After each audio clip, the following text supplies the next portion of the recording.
Hello and welcome to GMOs Revealed. I'm your host, Dr. Patrick Gentempo, and I have to tell you that over the next 9 days, we are going to be going on one heck of a journey. I've been a healthcare provider for many years, and I've worked in many aspects of healthcare, including healthcare activism. Why is that necessary? Because things like GMOs exist on the planet, and the toxins that are sprayed on them are in our environment, and it affects everybody, and those effects are probably more serious than you understand. We traveled thousands of miles talking to the greatest experts on varying issues related to GMOs, and what we found was literally jaw-dropping. So over the next 9 days, this journey is going to take you to places and introduce you to people that's going to transform your life and help upgrade the health of the people that you care about. So let me share with you how this is going to work. Over the next 9 days, we will release a new episode each day. Those episodes will be released at 9 p.m. Eastern Time in the United States. They will play for a full 24 hours. So this way, you can plan your days and determine at what point in that day works best for you to watch the episode. You are going to love this information. You will see that the information builds over the 9 days, and we promise to deliver an extraordinary amount of value each and every episode day by day. And now to prove this point, let me tell you about episode 1. Episode 1 starts with Dr. Zach Bush. And I have to tell you that I have not been this impressed with a human being in a very long time. Dr. Zach Bush is a multi-board certified medical doctor who also has a background as a cancer researcher and now runs and directs his own lab amongst other activities. His depth of knowledge and experience relative to GMOs and their effects on your health is mind-blowing. We actually have 3 different parts with Dr. Zach Bush throughout the series. Part 1 is in episode 1, and we're leading off with that, and you definitely want to watch that. Next, we have a person who's got millions of followers on the internet, and she's known as the Food Babe. Her name is Vani Hari. Listen to what she has to say. I think you'll find it very intriguing, very inspiring, and something that will alert you to things that are necessary to understand. And then we close out episode 1 with my interview with Gunnar Lovelace, the CEO of Thrive Market. We did that interview at Thrive Market offices, and I have to tell you that the environment there was very upbeat and exciting. They have an incredible operation of positively minded and motivated people who have a purpose in the world. And Gunnar is an extraordinary CEO. I would call him a visionary CEO who is doing something in the world that really matters. When you listen to his intelligence and his focus and what he wants to bring to the world through Thrive Market, it's going to be inspirational for you, because with all the challenges that GMOs present to you, Thrive Market is a solution. And as a matter of fact, they are the largest retailer that has exclusively non-GMO products. So you can know that anything you'd get from Thrive Market doesn't contain GMOs. And as you're watching our series, you're going to understand why that's important. So please enjoy episode 1. Zach, thanks so much for coming and talking to us. Can you tell us your name and your background? Give us a bio sketch. My name is Zach Bush. I'm a medical doctor. I trained in allopathic medicine with my MD. I started at the University of Colorado. That journey started with a missions trip that I did to the Philippines. I was going to be an engineer and had the opportunity to go over and work with an international group of midwives over in the Philippines. And they had an extraordinary opportunity for me to really see a whole different side of humanity than I'd ever experienced before. So I was only 19 and went over there and started birthing babies in the squats of the Philippines, and it completely changed my entire worldview, and came back from that realizing that engineering suddenly seemed boring, and there was an opportunity to engage humans on a new level there. And so I decided to go in medicine. I didn't have a real aptitude for my studies or school before that. I was a mechanic and passionate about rebuilding cars and things like that. And so it was a big transition for me to slowly, over the next few years, realize that I was capable and interested in going into medical school and taking that kind of rigorous academic journey. Ultimately, I got accepted to the University of Colorado, went through medical school there, and really found my pace intellectually for the first time in my life, where I suddenly found school easy, everything started making sense, and I really excelled. And so did very well there, and then went on to the University of Virginia to a residency in internal medicine, which was 3 years of the whole scope of general adult medicine, from kind of cardiology to oncology to renal and the whole spectrum. After that, I was promoted to chief resident and did a whole teaching year at the University of Virginia, teaching medical students and residents, and then went on to a fellowship in endocrinology and metabolism, which was 3 years of study in the areas of hormonal control of the body, glands, and metabolism, which is the mitochondria and how they control cellular function. And then during that time, I got into cancer research, and I was doing tumor research under the microscope and then managing diabetes and autoimmune diseases and that kind of stuff in clinic. And through that experience, I really started to transition my worldview to realize that the chemotherapy I was helping design and things like this were really a chasing after the wind.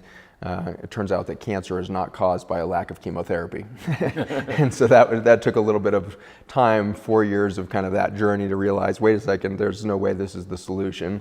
And at the same time, I was seeing that insulin and all these diabetes medicines were making my patients more diabetic, not less diabetic. And so it was a real deconstruction of the pharmaceutical model that I had been 17 years in the training for. So I think ultimately our educational journeys are really dictated by our willingness to deconstruct what we've already learned. And if we're willing to constantly question what we've learned so far, then we can guarantee the opportunity to continue to learn. And that's something that I got into in the mid-2000s there, and over the last 10 years I've had the journey of every day waking up realizing I know almost nothing and have the experience of discovery in my life. And so I went on after that from the University of Virginia. I started a nutrition center in a nutrition clinic to manage and reverse chronic disease through food. And through that journey, I found myself back in research and development, started my own laboratories and have an incredible array of scientists behind me now, creating a whole new understanding of our relationship to the world and our biology to the ecosystem. And so that's a little bit of my journey. That's great. So, but you have 2 board certifications? I finished internal medicine and then endocrinology and metabolism with those 2 boards. And then after the University of Virginia, really feeling like I had not really found a niche that I felt like I had completed, I went on into a 3rd specialty in hospice and palliative care. It was the one experience I had in the ICUs and the bone marrow transplant unit and all of this, of realizing this is the one area that I think that we have the opportunity to not mess up human biology, is this transition from life to the rebirth of death. And so I went on to do that at hospice and palliative care. I was an associate medical director for a hospice service here in Virginia for 4 years or so before things really took off with our research and development.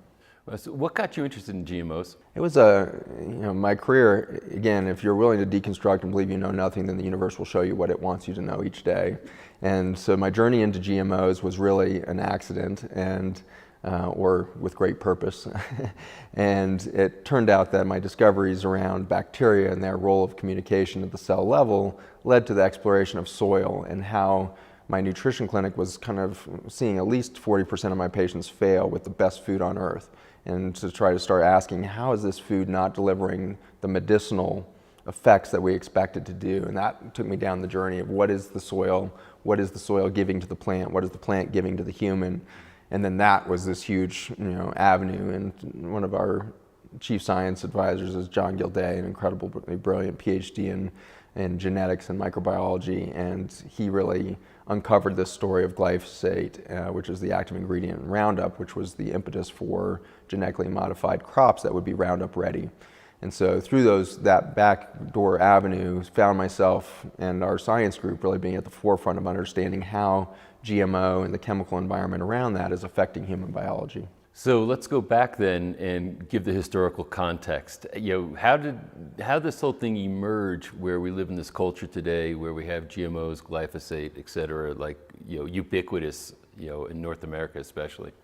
Fantastic, and I think that's such an important topic in the sense that there's a contentiousness in this field of GMO that's politically charged, socially charged, almost religiously charged, because it's the food we're feeding to our children, and there's an emotional intensity to this topic. And one of the things that's weakened our position as consumers is the sound of, this almost sounds like a conspiracy theory, right? But in fact, it's not. This is just the march of human behavior and big business over a century. If we dial back 100 years ago, we were starting to destroy the topsoil of the planet, in the United States in particular. And what we were doing is we were failing to do crop rotation, we were failing to respect the soil's need for feeding and composting and these age-old farming practices. And that led to the Dust Bowl. The Dust Bowl started in the 1920s and then coincided with the financial collapse that was really programmed in, I think, there at the end of the 20s. And so with the Great Depression that unfolded, we had the Dust Bowl that wiped out the crops, and we had famine happening in the United States of America. In this time of plenty that we have today, where we have the breadbasket of the world growing in our Midwest, it's very hard to imagine that that very same ground was dead and completely non-productive, and led to this huge famine event in our own country. And so the food camps that were set up in the 1930s to feed these starving families and everything else, that's just, my grandmother was raised in West Virginia in that setting of starvation and collapse of the coal mining industry and all kinds of stuff going on. And so that was really what led in some ways to today's GMO chemical farming event. And the steps that kind of happened from my perspective really started with this machine of the World War II. And so we kind of pulled ourselves out of the Depression largely because of the wind-up for the petroleum industry and the big manufacturing industry that would create the biggest war machine ever seen on Earth. We were pumping so much petroleum into tanks, ships, planes. We had this massive demand. And World War II ended, and suddenly there was this glut of petroleum. And so the industry needed a new target. And it didn't take long to realize that in petroleum is nitrogen, phosphorus, and potassium, three of the most critical macronutrients, if you will, for crops. And so it was this sudden shift from let's put it into our tanks and planes, let's start making chemical petroleum-based fertilizers and put that into our soils.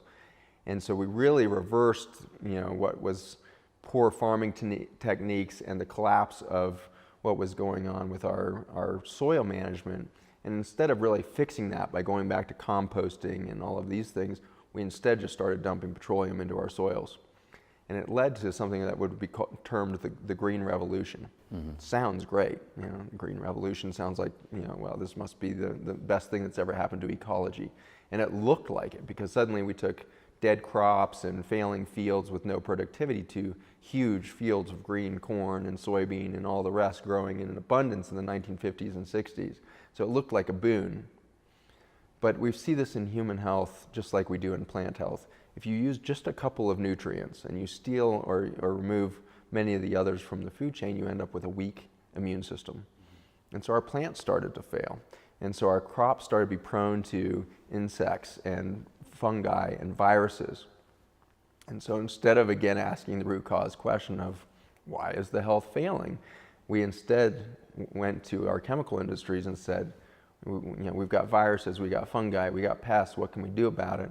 And of course the chemical industry was eager to step up and put onto the table things like these chemical herbicides and pesticides to kill the weeds, to kill the bugs and everything else. And so that became this really big machine by the 1970s. And interestingly, there was still this interplay between the war machine and our food. Vietnam happened, and it really refined our ability to kill plants. Remember Agent Orange? Yeah. The purpose of Agent Orange was to kill the jungle, to defoliate the trees so we could see the Viet Cong. And so that defoliation was a huge industry. And so Monsanto and some of these big chemical companies got into that industry of killing plants, and then Vietnam was over, and suddenly, what are we going to do with these chemicals?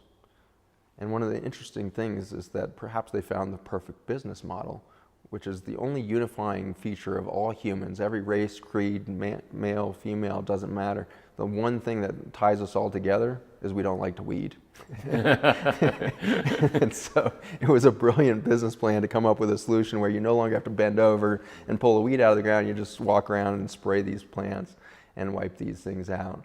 And so that, I think, is kind of the march of how we got to this convenience-based, chemical-based food chain that would really set the stage for the GMO era. So the companies that develop these solutions, at least in their minds, toward farming and having to create better yield are the same companies that were involved in developing chemicals to support war efforts. Yeah. So basically they refocused the lens from saying, hey, we have a war on human beings, now we have a war on plants and weeds, or bugs and weeds that Yes. attack our crops, et cetera. So they're still at war, that's just where they're focusing the lens. And they're using foundational chemical elements and just repurposing them where it makes sense to do so, at least in their minds. Yes. So what are the consequences of all these actions? So now emerges this, this genetic idea of, changing the genetics of certain crops, and then patenting that, if I understand, and then of course selling chemicals, into that. So what's the next step now? How do we get to where we are today? It's definitely a refocusing, and it is an interesting culture that you point to there, is that we see this in my clinic. I see a lot of women who are struggling with obesity and weight issues and collapsing metabolism, and they feel a war against their food. Mm-hmm. And you're pointing to the same relationship, that we've been in a war battle mindset in our own farming practices that I think translate then into our own relationship to food.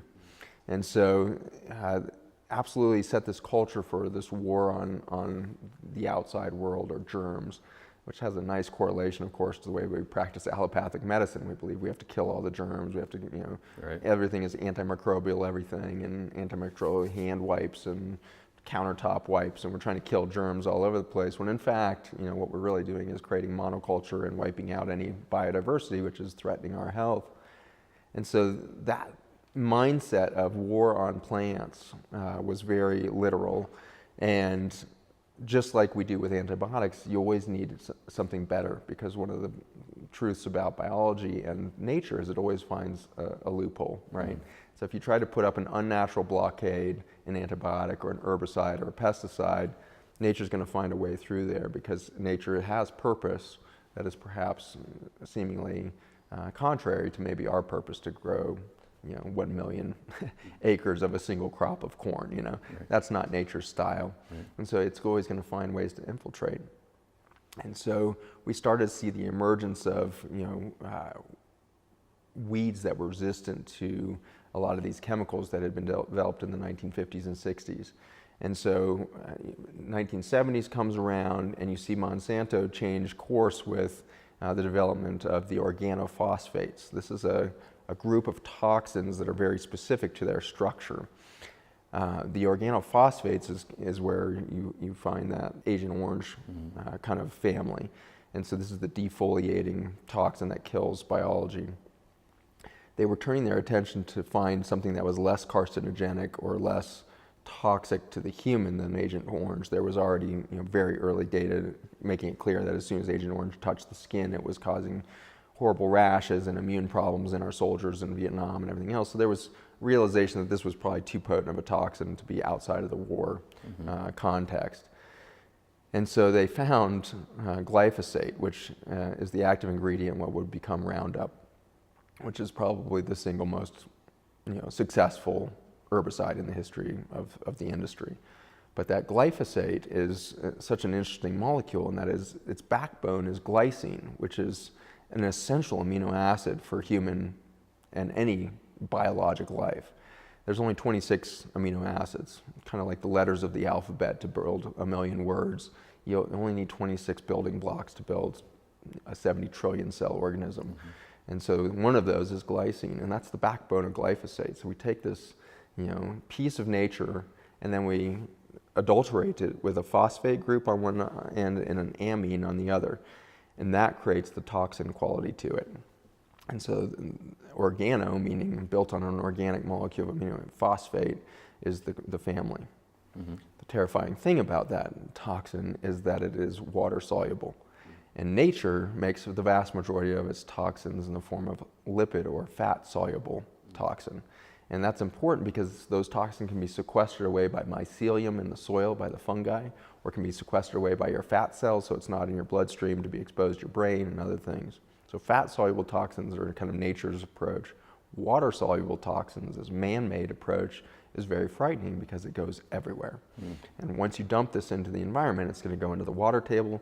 It actually evaporates and goes into our air, ends up in our clouds, rains back on us. So we create this whole ecosystem of toxin. How we got there was this discovery of we need something that doesn't have a human biologic target that's obvious. And so glyphosate had actually been discovered in the 1950s, around 57, 58, by a Japanese researcher. And he had put it on the shelf, I think realizing that this toxin would be horrible in the environment. So he kind of discovered this organophosphate and had patented it. Monsanto bought that patent for pittance and then moved it into consumer use. And its first patents were really around its use as an antibiotic, not as a weed killer. Really?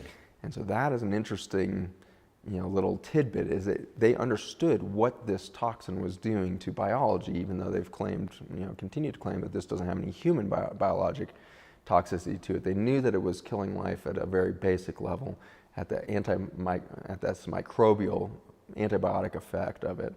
It's been repatented over the years as an anti-parasite, as an antiviral, all these different things. And so they have seen that everything this touches, whether a plant or a bug, it kills. And the way in which it does that is interesting, that it actually blocks the ability of this enzyme pathway, which is called the shikimate pathway. These enzymes make the ringed aromatic amino acids. So we already took one amino acid kind of out of the equation with glycine, and then by this glycine toxin organophosphate, we block the shikimate pathway, and we suddenly lose the ability to make our ringed aromatic amino acids, which include things like tryptophan. So what's the significance of that pathway, just to put it in more lay terms, so a pathway is blocked by the actions of this chemical. What does that mean? Exactly, and that's, it's such a subtle marketing tool that the companies have used. Glyphosate's now made by every chemical company on earth. The 5 big ones in the US all make it. And most of it's actually made in China now. It came off patent in 2007, so everybody's making this chemical now. And what they continue to point out from a marketing standpoint is that, well, there is no human target because this enzyme pathway is just in bacteria and plants. And so if we put it there, it kills them. But since humans don't have this enzymatic pathway, the shikimate pathway, there is no target for glyphosate in the human. That's what they've been claiming. However, if you ask what is that enzyme pathway and what does it do, what it makes are what we call the essential amino acids, i.e.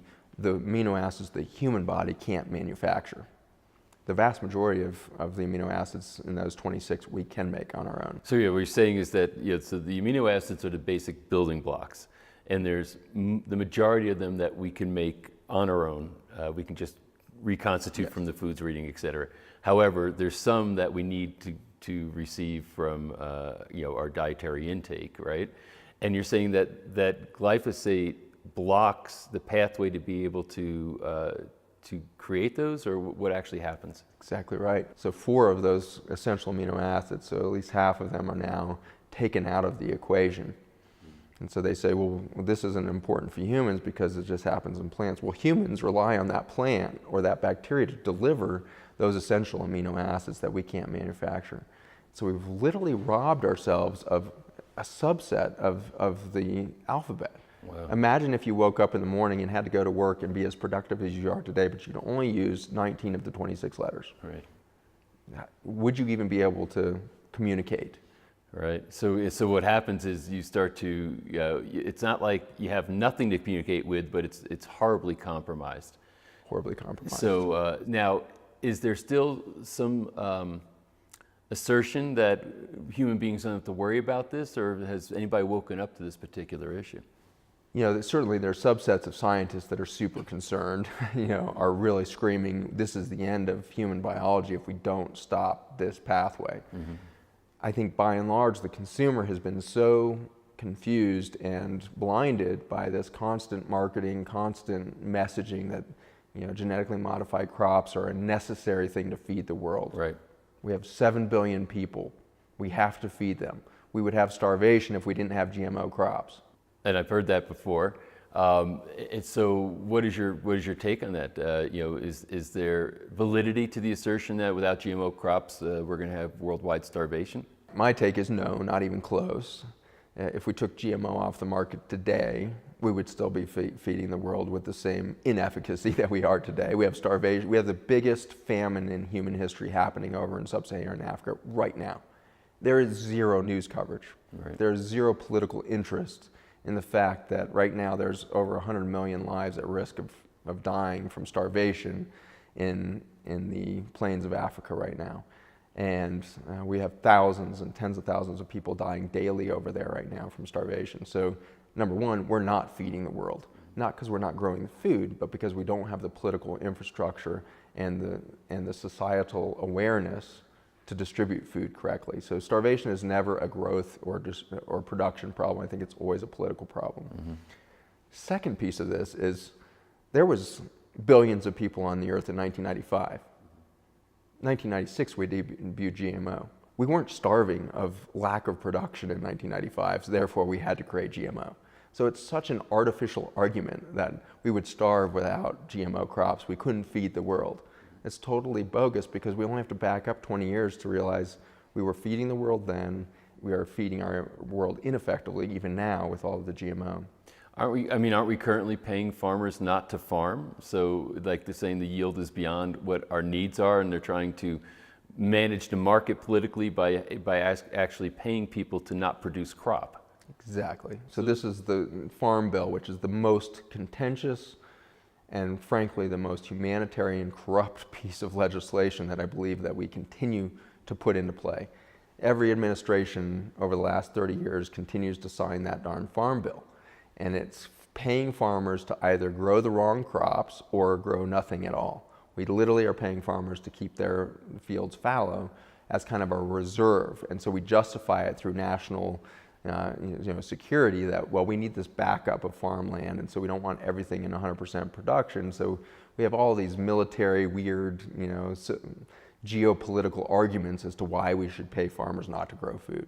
And yet, simultaneously, we have these big chemical companies arguing we have to have chemical farming to feed the world. And so none of it is true.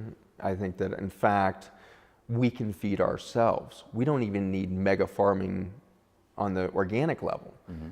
In 1945, Americans were growing 45% of their food chain in victory gardens. And it wasn't just the US. All of the Allied countries had put into play this public message of we need to grow our own food. And so it wasn't the chemical factory farming that rescued us from the Dust Bowl. It was the recognition that everybody needed to start growing their own food again. Mm-hmm. Because by the 20s and 30s, we were starting to really outsource what had been our backyard gardens to big farming. And that big farming destroyed our soil by mistending the soil. But we regrew healthy food to the point of 45% of our food chain being produced in our backyard gardens by 45. With developing urban areas, though, what is the implications of saying, hey, we got not much land and a bunch of people stacked up on top of each other? So how is that handled in the way that you see things? I think that was one of the impetus for this outsourcing of the food, for sure. You look at something like New York City or LA that in the 1920s and 30s were starting to become these huge municipal centers, and we were stacking more and more vertical, all of those classic photographs of the first skyscrapers going up in New York and everything else with the steel workers and everything else. We were at a moment of transition socially where we were building human civilization different than it had been built in many, many years. But if we then go back further in time and say, well, have we ever built like that? And the answer is actually yes, maybe not on the scale of a New York City, but we've actually built civilizations with really dense populations in Rome, and lots of these kind of high kind of trajectory empires that have been around the world have concentrated humans to a degree where they couldn't grow food in their backyard. They had no backyard. Mm-hmm. And yet they maintain a relationship to the land. And so there's two warnings there. Is number one, they did still have farmers that were growing for small groups of people. And we're now doing this. We're starting to do CSAs, these community-supported agricultural projects, where a local farmer says, I will grow you healthy food if you will commit to me as a consumer. And that's all it takes, is a change in relationship, right? We need to stop this kind of almost nebulous relationship to the food production and say, I want to know my farmer. And we're doing that now. And we can do it faster and we can do it more completely. And frankly, the GMO world is feeling threatened. And so there's been some memos that have been leaked that say if we hit 16% of consumer behavior as fully organic food, the profitability for a Monsanto disappears. Wow. And so we are currently seeing the company that holds Monsanto selling that off to Bayer in Germany.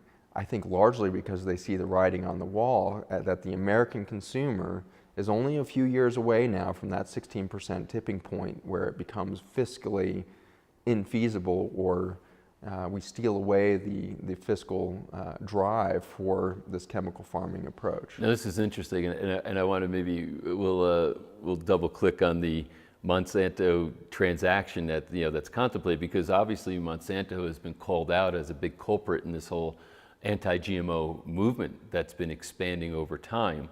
But I want to continue on the timeline for a minute, because now you're saying we're in the 70s or post-Vietnam. They're reconstituting Agent Orange and figuring out how to use that as a crop, product, would it be anti-herbicide, I guess, would be what that was. How to basically maybe dull it down so it's not as toxic to human beings in essence. We talked about that. So now we're on this timeline, but we're still not into GMOs yet. We're still looking at, and I like the characterization, chemical farming. And it's interesting because, as a healthcare provider, when I've looked at this also, the idea of human beings trying to improve their health through better chemistry that's externally put into the body, as you kind of said earlier, people don't get sick because there's a lack of drugs in their blood. There's something else going on. And when you're chemically trying to manipulate the system, there's always unintended consequences, most of which can't be known until you have a big enough population actually utilizing these chemicals. So I see the same principles apply to farming. So now we're dealing with a situation that, okay, these big chemical manufacturers, after the wars with people are over, they're repurposing their products to say, let's go to war on weeds and other things that might inhibit farm yield. But it's a while before GMOs are introduced. So what's the track now? You're in the 70s going to where GMOs are introduced.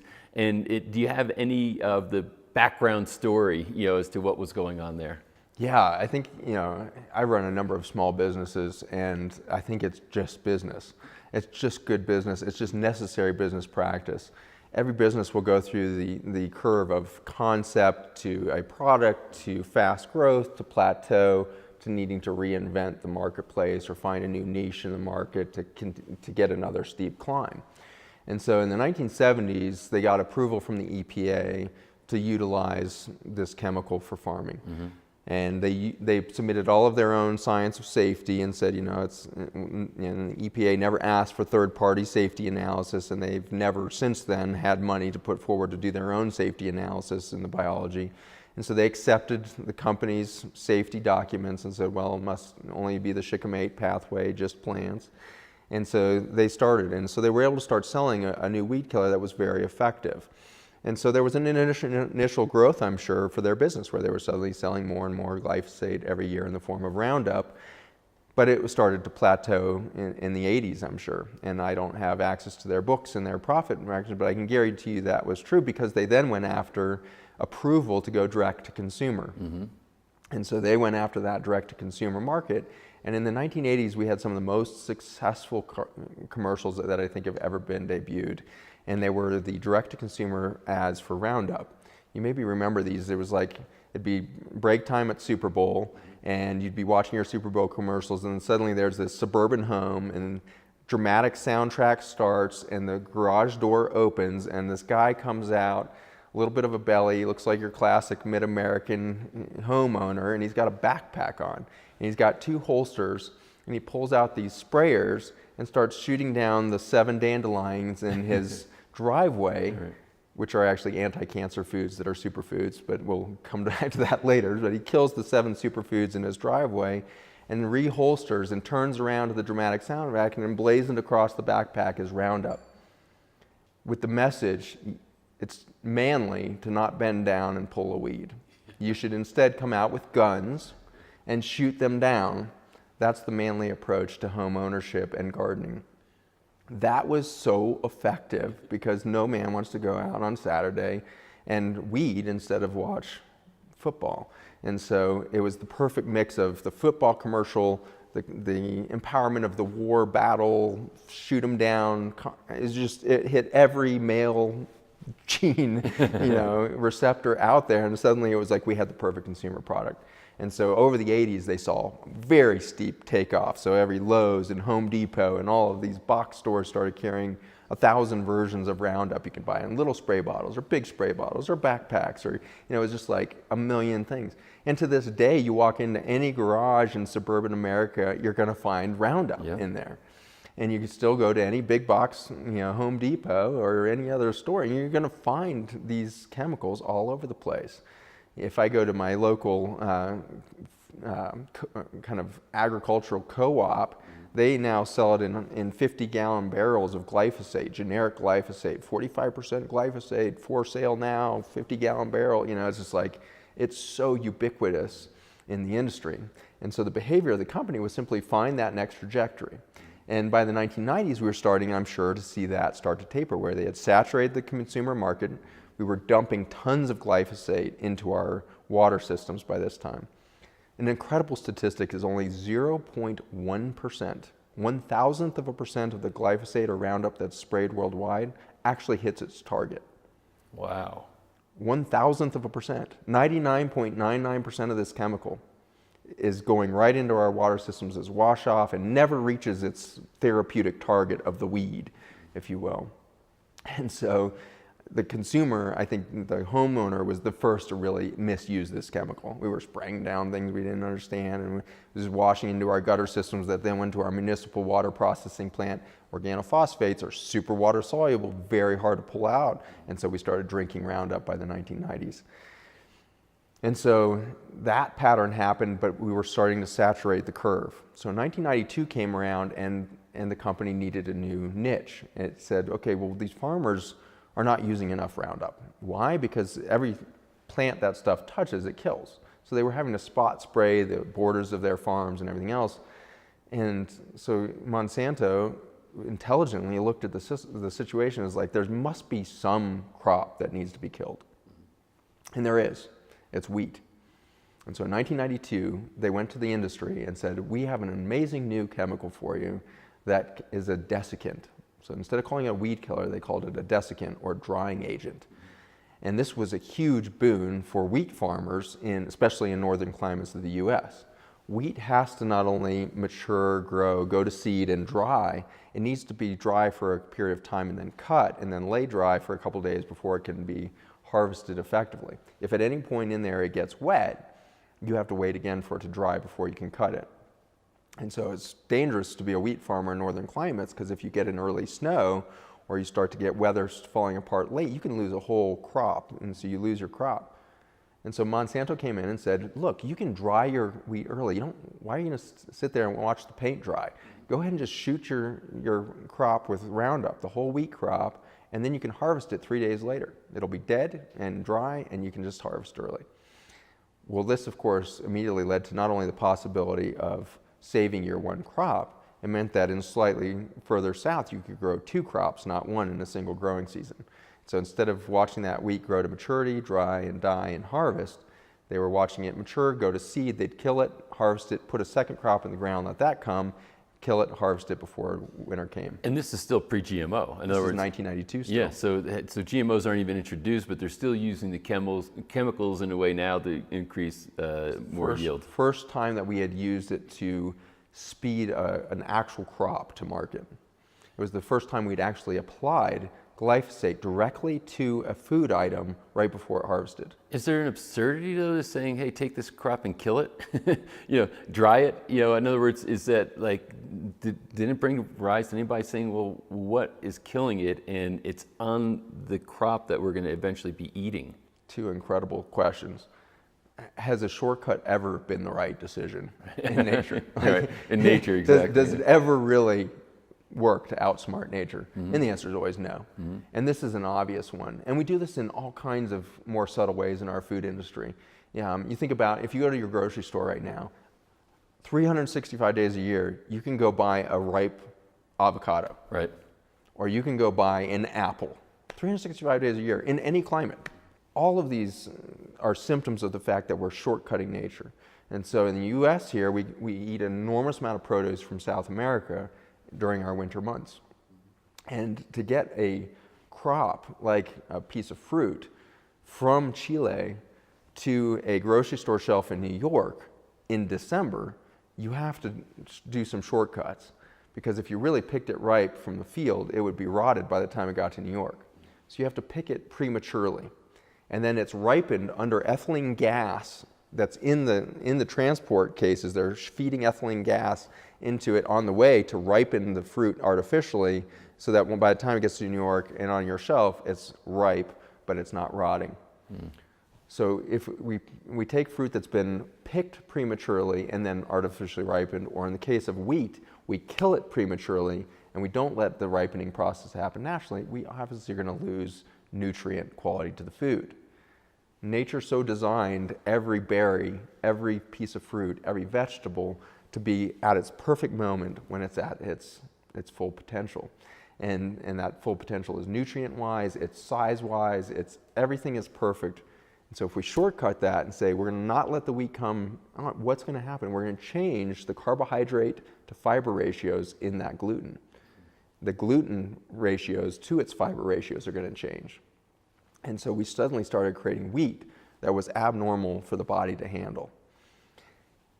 Simultaneously to this then, we unknowingly as consumers and farmers perhaps, but what we were doing is adding glyphosate, which would become a chemical that actually has a very synergistic effect with gluten. And so we actually created gluten sensitivity out of this one effect. Gluten sensitivity is a reality of biology. Our biology is sensitive to gluten, but it's never in excess of it. So we should always be able to keep up with gluten. Gluten's been in our diet for thousands of years without a problem. Suddenly in the 1990s, there was this beginning phase of celiac disease, which is the autoimmune condition to gluten compounds. And then there was this huge new realization of, oh my gosh, so many of us are gluten sensitive. We're having bloating, fatigue, brain fog, poor sex drive, infertility, insulin resistance, and all this. And then you take gluten out of the diet and people get better. That was really early in the 1990s. I mean, there was a few practitioners talking about it. But then you fast forward to 2008, 2010, 20 years now, 2012, with that wheat being treated with glyphosate, suddenly we have somewhere around 18 million people in the United States alone that have been diagnosed with this, and probably 10 times that many that are gluten sensitive and don't know it yet. The biology of this is fascinating, and our research team will be publishing a paper in the next few months on this, of the science that we've been doing over the last few years. But what we've shown is that glyphosate actually hits the cell membranes of the intestine, and when it does, it upregulates the receptor for gliadin, which is the gluten breakdown product that causes the gluten sensitivity leaky gut effect. And so unknowingly, we not only created an abnormal crop with desiccant approach or early drying, where we had high gluten to fiber ratios and all this abnormal nutrient quality of the food, we also simultaneously had a toxin that was synergistic with the gluten products itself to cause this biologic damage. Sort of a perfect storm that starts to form. Perfect storm. My name is Vani Hari, and I'm the creator of foodbabe.com. I felt like it was an obligation on my behalf to educate the people around me, and that's why I started my blog, foodbabe.com, is to tell people what's really happening in the food supply, really tell them the chemicals that they're eating, and also give them the strategies on how to rid themselves of all of the chemicals that are being forced upon them, and give them the strategies and the tips and how to live in this over-processed world.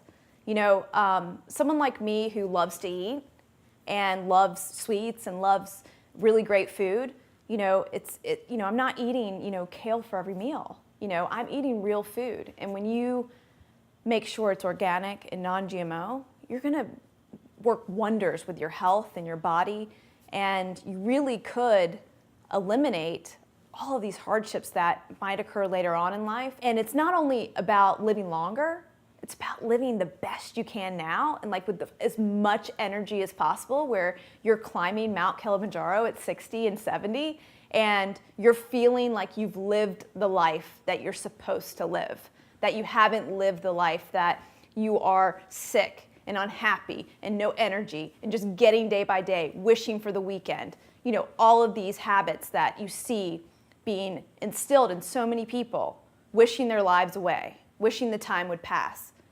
I wish there was more time with all the energy that I feel. Several years ago, I was living the typical American lifestyle, working crazy hours at a big consulting firm and traveling like crazy. And I was just right out of school, got this amazing job, and I wanted to be like everybody else around me, my coworkers who were striving to become, partner and get to the next level and get promoted. And I saw this culture of work, work, work, and I quickly became a part of that. And I started to feel really bad because I was eating what everybody else was eating, all of the catered meals like chicken parmesan and barbecue and all of this kind of industrial, chemical-filled food, which I didn't know at the time. I was eating that day in and day out, trying to keep up and work through lunches and breakfasts and dinners so that I could work and be side by side with my coworkers. I mean, you got there before your boss got there, and you left after your boss left. And this started to really catch up with me to the point where I gained over 30 pounds. I developed really low energy, and one day had a shocking pain in my right side to the point where I went to the emergency room. And there, the emergency room doctor told me nothing was wrong and sent me home. And if it wasn't for my parents' sixth sense, which was to go see another doctor the next morning, I might not be here today, because that morning I had emergency appendicitis surgery, an appendectomy. And this was December of 2002, so a while back. And it was a time period where everyone's, has parties and they're out shopping for the holidays and enjoying life and family and friends. And I was in a hospital room recovering from appendicitis, and I didn't feel like this was right for a 22-year-old to endure. So I made a decision right then and there in the hospital bed that health would become my number one priority. And I was going to investigate what I'd been eating, what I'd been doing to cause this reaction in my body. And, all the doctors around me were telling me appendicitis is random, it just happens to people.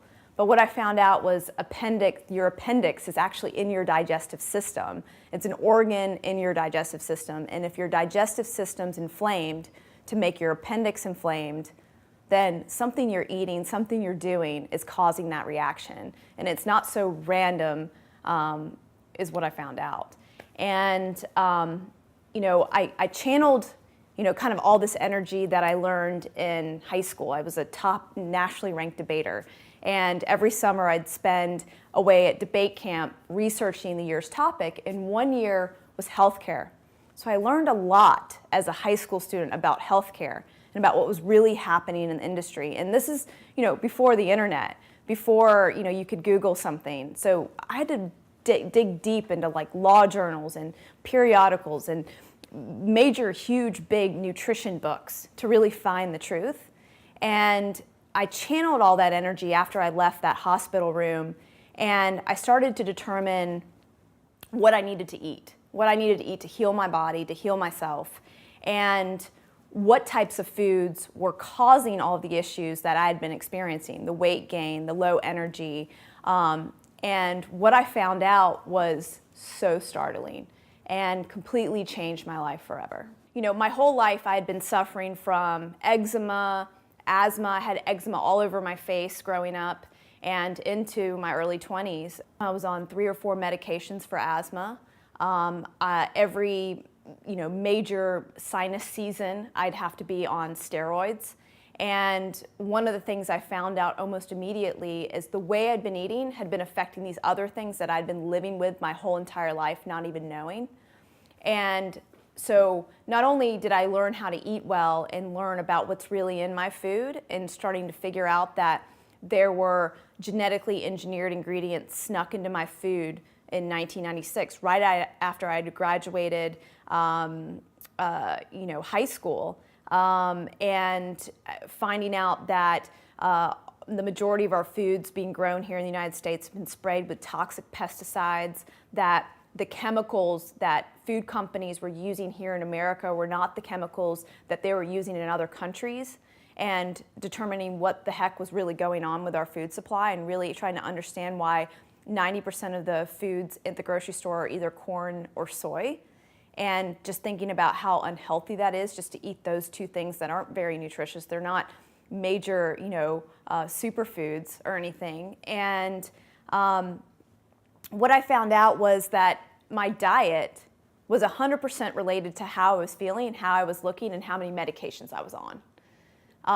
In my early 20s, I was on 6 to 8 medications at a time, whether it be for the asthma or the allergies I was having or the eczema. I mean, cortisone creams that I would put on my face and spend big money on was all related to my diet that I changed and I cleaned up and I got rid of the chemicals and saw this dramatic improvement.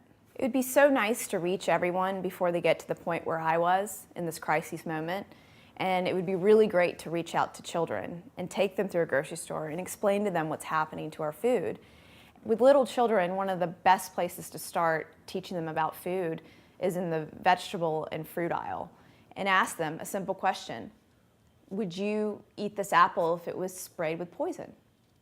And I would say probably 100% of those children would say no. They would understand what poison is. They've seen Snow White and the Seven Dwarfs. They know. And but it's stuff that they can't see. And you have to explain that to them, that this is stuff that you're not going to be able to see in the produce department, in the meat, in the chips, and that you really have to make a decision based on the labeling of this food, that you have to choose organic if you want to avoid poison. The scariest thing about GMOs that really got me was knowing that there is corn being planted here in the United States that is injected with Bt toxin, which this is an insecticide that's inside the corn kernel, inside the seed. So when an insect tries to eat it, their stomach explodes. I was terrified when I learned this, that if an insect's stomach is exploding when they eat this type of seed or when they try to eat it, what's really happening to our own bodies when we do eat it? And that was really frightening. And that is something that hasn't been tested long-term on humans, that in all laboratory studies of animals, it produces horrendous results, and is something that should be completely outlawed. And if not outlawed, we should definitely have labeling so we can make a decision whether we want to eat that type of corn or not. Asking that question, and even asking parents that question, would you serve this to your children? They will say no, but what they don't see is what's really killing them and really killing us as a group. That's the reason why the President's Cancer Panel, who determines why Americans are getting cancer every year, have said 41% of us are destined to have cancer in our lifetime because of these toxic chemicals in our environment. If these type of situations are explained to children and the truth is told to them, they're really going to make better informed decisions. It's really hard for a child to look at something and not be able to see it. And in the case of meat, how it's grown and produced in this country, whether it's the cows being fed genetically engineered grain or the chickens or the pigs, or it's the way we treat our animals really poorly by giving them antibiotics, giving healthy animals antibiotics before they even get unhealthy because we're putting them in such inhumane situations where they're not supposed to survive normally. And explaining that to a child that this is what's really happening in the meat industry and telling them it's not really something that you can see, It's something that your body will see when you eat it. And when you're eating sick animals that are bred to be sick, you're also going to become sick. Because if there are toxins in their blood and in their meat and in their protein, and you're eating that, your body is also going to become toxic and is going to start to cause, diseases. And one of the things that, I think is really crucial is to explain, Mother Nature to children, of how animals are supposed to live and what animals are supposed to eat. You need to make sure that you're eating meat that isn't fed poison. And you need to choose organic, sustainable meat. With children, it's so important to really just lay it out for them. Be really truthful, because I think they really appreciate the truth. They're not scared of the truth. They don't have the biases of so many people. So you really can influence them very greatly. In the chip aisle, you need to explain to them that the food in there has been engineered to make them want it more, to make them addictive to that type of chip, and that's been engineered in such a way that profits the food industry and makes us sick, that they don't want to be duped. And nobody likes to be fooled, and including little children. They don't like to be fooled. And if you explain to them that the food industry is really playing all these tricks on them, and they start to realize that, hey, I'm not a fool. They're not going to play a trick on me. I'm going to choose a better, safer version of the chips. Imagine if the children of America started rejecting all of the bad foods and the bad chemicals in food, and started choosing non-GMO food and food that isn't ridden with toxic pesticides or engineered. Imagine if they start demanding that organic farming gets subsidies by the government. Imagine if we start to reject all of this corn and soy being grown here, and we start to embrace community gardens, embrace growing something yourself, embrace planting sprouts because they're so easy. Imagine if all of these kids started caring about what they ate and saw the connection of what they're eating to their health, and whether they wanted to spend that money now on food versus later on pharmaceutical drugs. And that awakening can occur, and it is occurring, because when I was young, I didn't have access to this information. I had to find it out through a back way and through my own self-experimentation.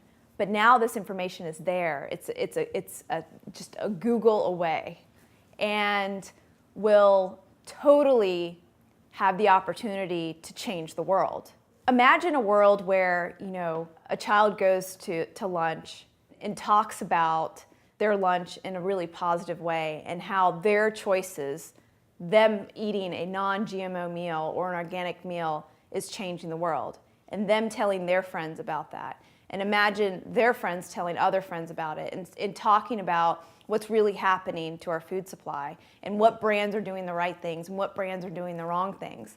Imagine a world where the children, really their purchasing decisions, influence the entire market and change the market share from the bad, toxic foods to the really great foods, the organic, non-GMO foods. Could you imagine every single corner having a place that you could actually eat at that you wouldn't be exposed to GMOs? One of the things that has made me so successful, being able to share my investigations, is other people who care about this information, who share it. And if I were to give one piece of advice for a child who understands what's happening in the food supply and in our pharmaceuticals and everywhere, I would tell them to tell another friend about it. Because that's how this information catches wildfire. And to make their choices known, and not to be afraid to be the oddball out that's eating a certain way, because you really could be the front runner, and you'll be the person who is healthy when it comes down to it.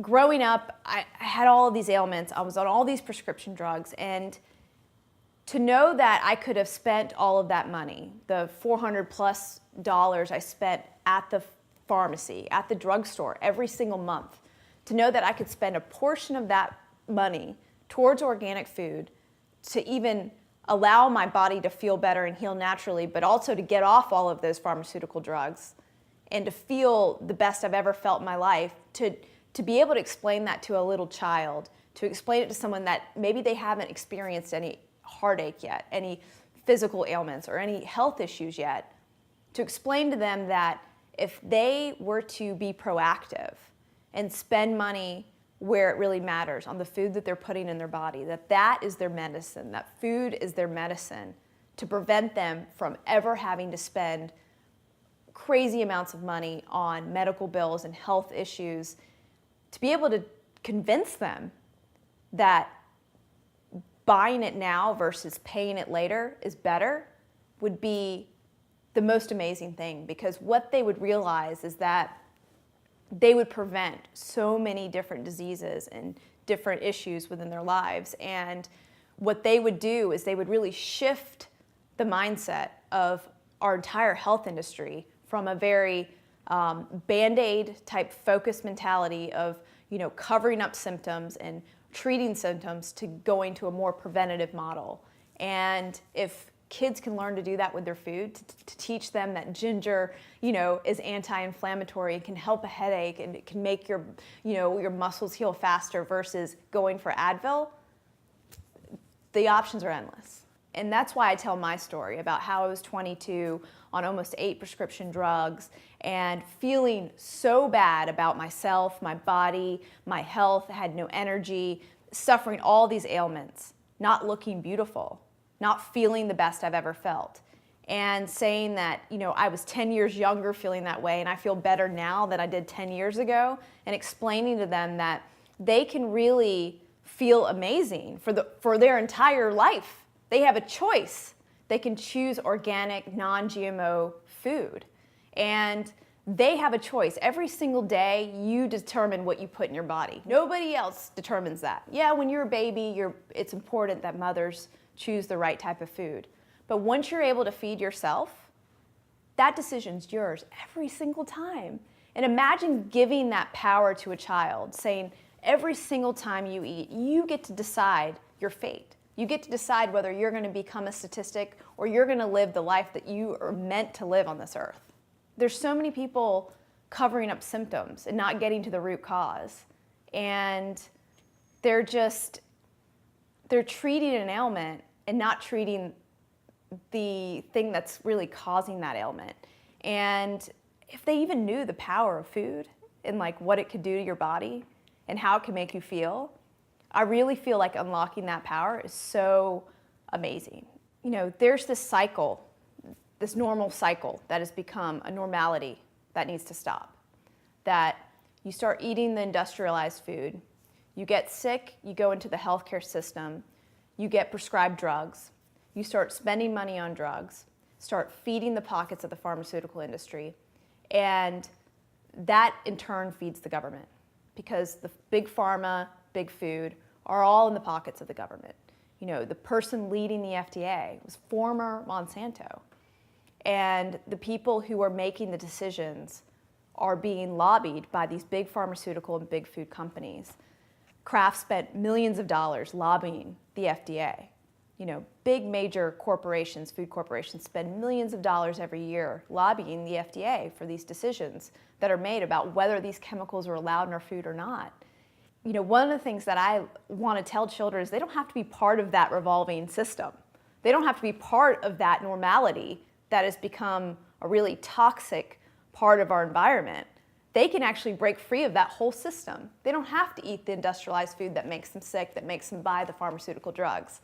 They can eat the good food, the organic, non-GMO food, and they don't even have to be part of the healthcare system. They can take control of their own health. They can take back their health. They can be preventative and live a really super healthy life and not be part of the system. You don't have to be part of the system.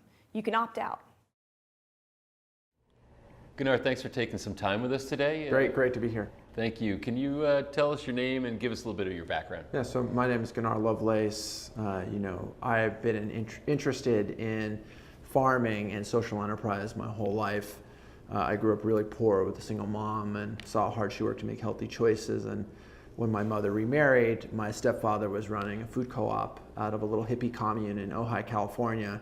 So I got to see firsthand the power of group buying as a way to make food more affordable and build community. And so many of the movements that came out of the organic and natural industry really started with the hippie movement. And I think what's been really exciting to see how that's going mainstream, and that you've got consumers now that are voting with their dollars at scale.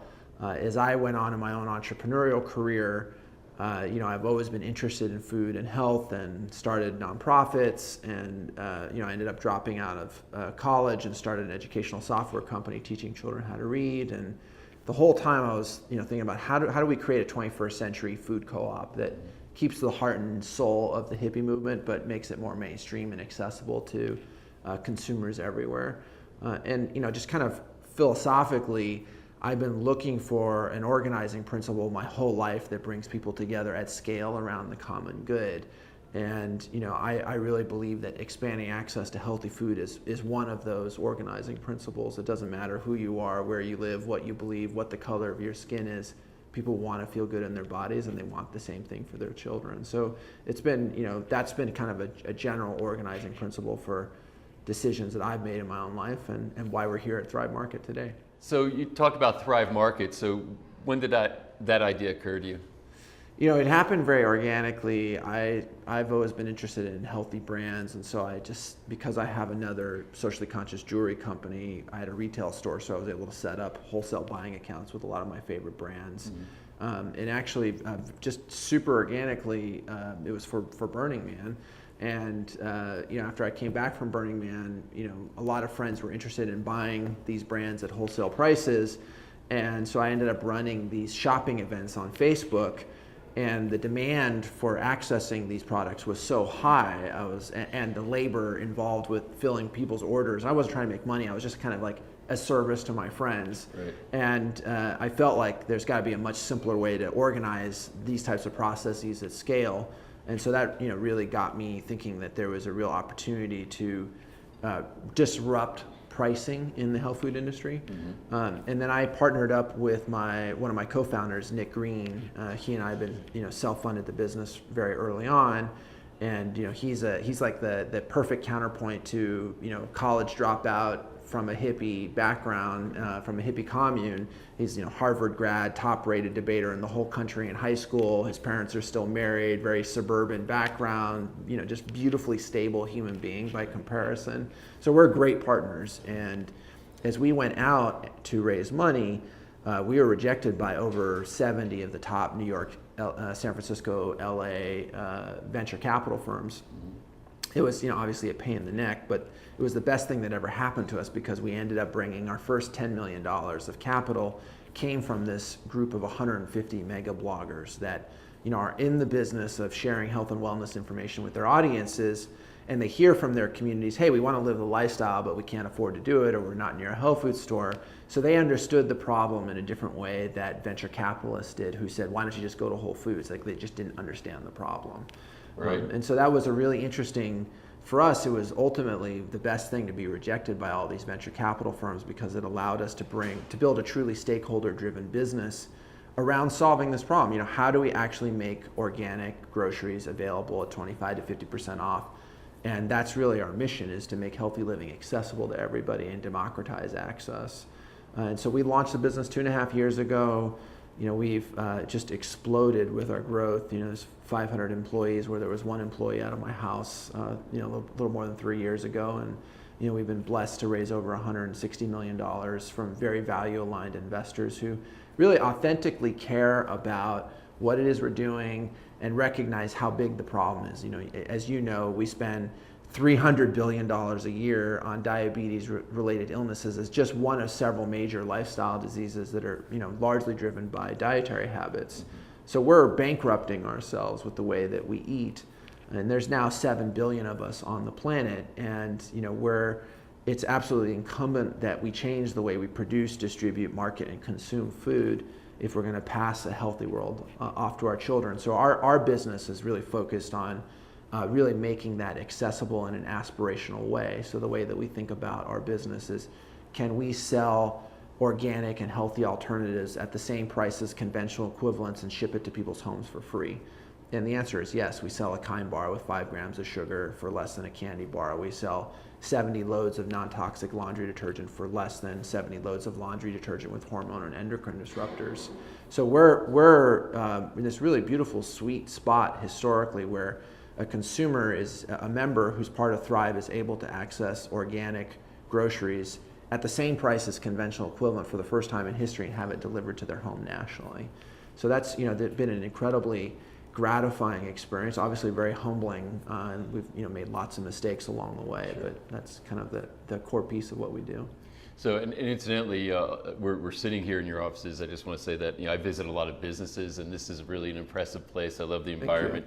You can hear the activity going on around us. The open format, but the vibe that you're communicating, you feel it when you walk in and experience the employee culture, which is really wonderful. Was there a particular personal, like when you were a consumer on the other side of this equation, like some frustrations that you were having that somehow guided your actions in creating Thrive? So, just really personal at a very early age, a lot of survival trauma, wasn't clear where food was going to come from a lot of the time, and seeing my mother struggle. I mean, that is just an incredibly powerful thing to go through. And, just really seeing her struggle to make healthy choices. And, I was blessed in that even in the midst of our financial poverty, she still had the understanding that it was important to prioritize. Mm-hmm. So, we weren't eating processed food, and, we would just be eating very simply. It might be rice and veggies for months on end, but at least she understood that it was really important to make those types of decisions. Mm-hmm. And, our model is that we literally cut out all the middlemen in the supply chain. So, traditional grocery retail has, brokers, manufacturers, brokers, distributors, retail markup, and then all the pay-to-play games that happen on the shelf space. That inflates the cost dramatically. And so we're able to drive prices down dramatically lower because we buy from the brands, we put them into our warehouses where we have one on the East Coast and one on the West Coast, and then we ship to our members, and we cut out all of that markup in the supply chain. And so our members pay $60 a year as our profit center, kind of like a big box shopping club. So for $5 a month, you get access to the platform, and you get to buy your favorite highest quality organic and non-GMO groceries at wholesale prices. But for us, we felt like if you couldn't afford the membership, we didn't want that to be a reason for you not to be able to have access. So for every paid membership, we give a membership away to a low-income family. That's awesome. And that's just one with something we believe in, and something that we know our members believe in. Which is a perfect segue about saying that you can access non-GMO foods, and this is something that I think out of everybody that we've been talking about through this project, you'd have a real context for. Is the demand for non-GMO foods. So through Thrive and your large audience out there who are purchasing from you, what are you finding as far as the demand for non-GMOs? Yeah, so what's been really exciting to see is that this is a really bipartisan issue. You look at survey data, 85+% of Americans want to be able to know if their food has GMOs in it. They want food to be labeled. Like, this is known statistical data. Mm-hmm. So this is an issue that really cuts to conservative and liberal demographics. And I think the flip side of that is that, as 95% of Americans are now testing positive for glyphosate in their urine.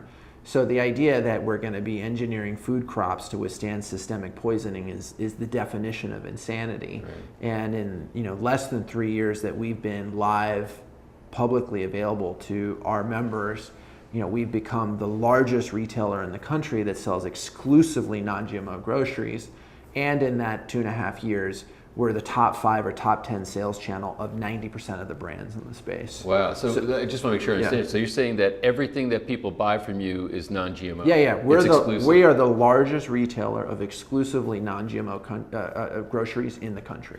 Wow, well that's huge, because it's the labeling issue is a big issue, and to me it's really a moral issue as far as saying, is it not appropriate to label what's inside, and you're trying to hide that from people so they don't know what they're buying. So that's like an oasis for, I think, parents, especially moms who are trying to be healthy, responsible for the health of their household, to know that anything they're going to buy from Thrive is not going to have GMOs in it. That's right. And is that a stand you took basically? Is that, Right from the beginning. Yeah, right from the beginning. So it's a part of your vetting process, saying anything that we're going to carry, that's one of the and demands. we've removed top selling brands that bullshitted us, that said that they were non-GMO, and we found that they weren't. And, Really? And they were top selling brands. We're like, sorry, we cannot offer you to our community. Period. End of story. So that's been an incredibly core part of what we do. Now, I'm not against engineering food. Like that's not like we're not black or white about this. I mean, as a species, we have been genetically engineering food and animals for hundreds and thousands of years. It's the nature of selection, grafting. Like this is the nature of doing these things. But the idea that we're going to engineer food crops like corn, soy, wheat, cotton to withstand systemic poisoning and the destruction of topsoil, the infiltration into water systems, and 90+% of Americans now testing positive for glyphosate through these Roundup Ready crops that are now in all the big CPG, all the packaged goods companies are using Roundup Ready crops as part of their supply chain, which is why glyphosate is entering into people's food and it's why it's showing up in their urine. That to me is the definition of insanity.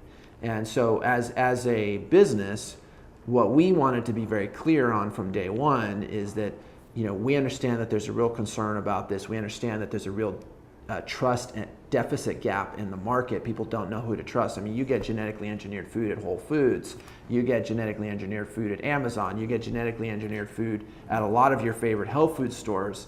And so we wanted to be absolutely clear that when you buy at Thrive Market, you don't have to think about it. Like we've done that work. We sort every single product in our catalog by over 180 certifications and qualities. Wow. And non-GMO is one of those. Like that's just the baseline. And so, for us though, what's also been cool is because the market has grown so quickly, we have become a top 5 or top 10 sales channel for 90% of the brands in the market. These are the biggest organic brands in the market. So, we're showing up in their boardroom conversations. We're a major sales channel, which really gives us an opportunity to have a dialogue with manufacturers out there like, hey, how do we make this better? How do we do things better? How do we clean up our supply chains? These are brands that are already committed to non-GMO, but now we need to go beyond organic and non-GMO, and we need to talk about regenerative agriculture, and we need to talk about building topsoil, and how do we clean up packaging, and how do we lower the amount of waste that we produce. So this is really, because we're now such a major sales channel for most of these brands, we're able to have really great conversations with them where they're willing to make investments and changes because they know that we can drive volume to them. So the code that you cracked basically is that typically to try to take those type of positions from a, call it a conscious capitalism standpoint, simultaneously the costs are high, you're paying a burden cost to be able to have these types of foods, to work with a company that cares about regenerating topsoil, et cetera. But you found a way to make it affordable, as you're saying, almost maybe even cheaper than conventional purchases at a grocery store, and still deliver that type of quality Nationally. on a national National level. scale. We ship nationally from day one. Wow. And the most basic way that we measure our success is, can we sell a healthy alternative at the same price as a conventional equivalent and ship it to people's homes for free? At the end of the day, it's all about access. And we see access as a function of price, geography, and education. Yeah. Price in that we're selling previously premium products for less.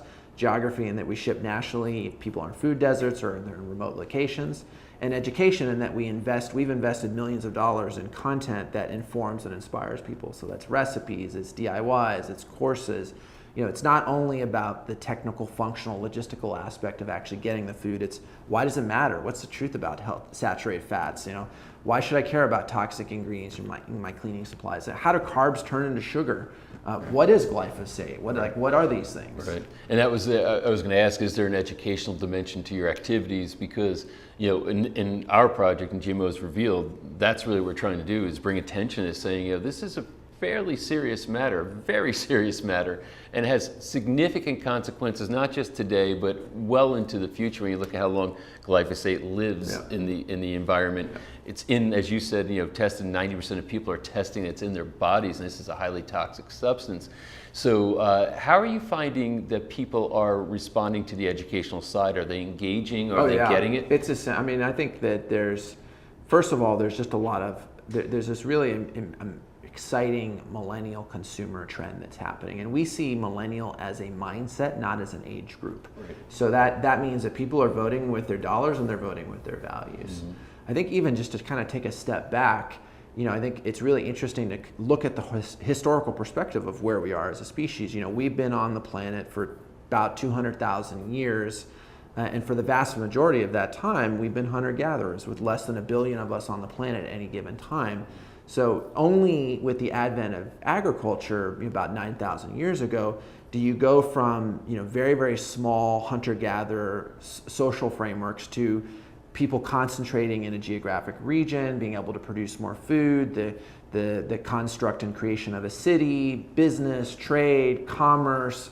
Agriculture is at the center of that. And when you look at our population boom, you go from 9,000 years ago to the birth of Jesus Christ. There's about 1 billion of us on the planet, and you go to World War II, about 1900 years later, 1945, you have about 2.5 billion people on the planet. You fast forward another 70 years to present day, from World War II to today, 2017, there's more than 7 billion of us on the planet. This is driven by the agricultural revolution. This is driven by our ability to produce a lot of food. And this just really kind of gives it, for me, as kind of an interest, as somebody who's interested in human evolution, I think is a really valuable context for us to think about, what happens when we go to 10 billion people or 13 billion people, and people continue to eat the way that we are, or there continuing to be a lot of factory farming of animals. What are the implications of that? And what we do know is that there's all sorts of studies coming out now that we're destroying topsoil at a historic rate, and that there's studies coming out showing that we only have 60 harvests left on the planet. And so the way that we are producing, distributing, and marketing and consuming food is going to leave this planet completely unsustainable for us and for our children. And so it's absolutely, I think that the GMO conversation around glyphosate, around Roundup, around other herbicides, around the engineering of food crops to withstand poisoning of, because I think Monsanto is going to lose the battle on Roundup. Yeah. To me, it's like definitively clear. They are going to lose this battle, but the challenge is that there are other ingredients behind that, which we need to be out there publicly advocating and educating around. And so as a brand, we're investing in these types of conversations with you, with our influencers, with our bloggers, with our doctors, with our membership community, with our brands, with our investors. How do we galvanize a synchronized conversation around these issues in a way that actually makes a real impact? So with the impact that you want to have, obviously you've laid out quite clearly as far as getting healthy foods to people at prices that they're already spending or less, and making it accessible, which was an issue. I grew up in the 70s. My father was like the weird guy who owned a health food store in town. Yeah, so it was you understand. Oh, I totally get it. Yeah, so it was like a weird thing that if I went to school, a Tiger's Milk bar type of thing. So you see the change in how things emerge, and trends will emerge culturally, but simultaneously you see these malevolent corporate interests that start to take control of literally our food supply. So it feels, at least to me, like a little bit of a David and Goliath. I mean, here you are saying, you clearly understand the issues, you clearly understand the challenges for the typical consumer that's out there. I don't think anybody says I don't care about my health. I think they do care, but the question is, what is their access to be able to do something about it? Yeah. And you said something interesting though. You said Monsanto loses, and maybe is that, and do you feel that way because just the truth and the trends are such that there's no way that they can sustain their particular position doing what they're continuing to do and poisoning people throughout the world? Or why do you say that? I mean, I think we're in this really exciting time where it's really hard to hide things. And the internet is at the center of that. The ability to drive transparency into supply chains, into real motives, like it's just impossible to hide things at scale. And I think consumers are becoming increasingly sophisticated. And so, they want to vote with their dollars with the companies that represent their values. They're also naturally cynical of greenwashing and bullshit. Yep. And, that's something that we think about a lot in terms of how we make our investments and communicate with our communities.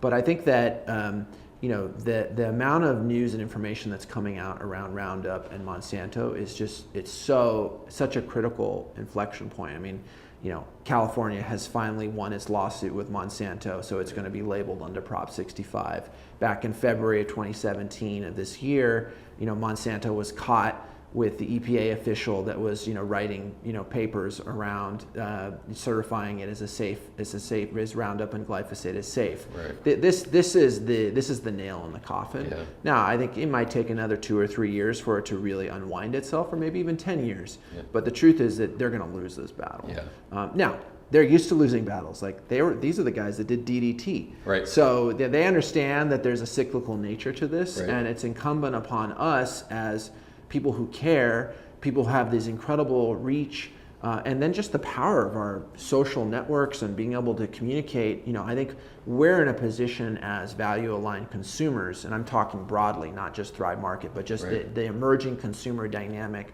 where people can use the internet to drive transparency and use social media to have things go viral. We're in a position to hold businesses accountable in a way that has never existed historically. And you see this now with all the big CPG brands and the retailers. They're all in serious trouble. They are facing existential threats. You look at share price and challenges that McDonald's and Coca-Cola face. Yeah. They're buying companies up left and right. They don't know what to do. They know that there is a tectonic shift happening, and it's very hard for a big, entrenched, multi-billion-dollar player to speak authentically to this emerging consumer dynamic without threatening their existing business. And so this is a really, really interesting dynamic time where there's going to be a lot of carnage in the market, and I think that's great for consumers. Yeah, it needs to be disrupted completely. Now, do you feel like with the activities that you are engaged in with your business and on the philanthropic side, do you feel like you're basically giving confidence to more and more farmers to move in the direction, saying, since you're a market maker at this point and you're getting the message out, you're creating an audience, you're finding business systems that can that will work from a economic standpoint at scale. Yeah. And now what happens is, if you're a farmer saying, I don't like living under the thumb of a Monsanto and paying patent fees for seed and spraying the hell out of the soil. I mean, a farmer's got to understand the damage they're doing to the earth more than anybody else, right? Because they live it every day. So is it a part of, at least a part of your intention to say that we want to give confidence that farmers can start making a switch to a healthier crop, a healthier way of farming, et cetera, because we're building the audience to sell for them? Yeah, I think that's a big part of it. And you see, other retailers also doing big forward buys now, like Costco just did a big deal where they're providing lending instruments and making big forward buys to provide stability for farmers to really provide organic crops. That's a great thing. Yeah. I think that's a really, really great thing. And, we're, to your point, it is David versus Goliath. We've raised a lot of money, we've had a lot of success, but we're like a little gnat. Yeah. We're in a market, $45 billion market of just the categories we sell into on the organic side alone. And even at that size, it's less than 5% of conventional food sales. And of conventional food sales sold online, half of 1%. So this is a $1 trillion market. Our core thesis is that organic and healthy living is like lifestyle. It is like fashion. It's a lifestyle trend. It's a secular movement.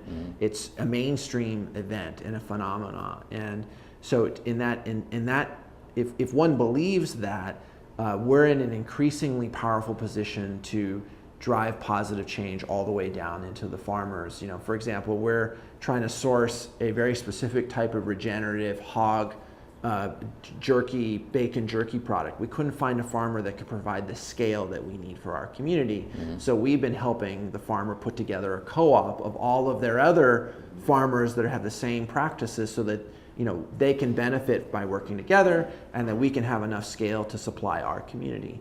So there's, in every particular supply chain, there's different types of issues.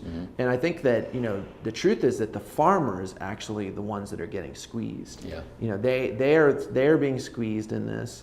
And, the challenge is we still have to create more pathways for farmers to be able to earn comparable livings than they are using Roundup Ready crops. And that's still a process that needs to be refined. Well, what I love about this conversation is, we've done so many interviews for this project, and it's very polemic. People talking about all the challenges, the problems, the toxicities, and there is a validity to the sky is falling relative to the dynamics of what's going on.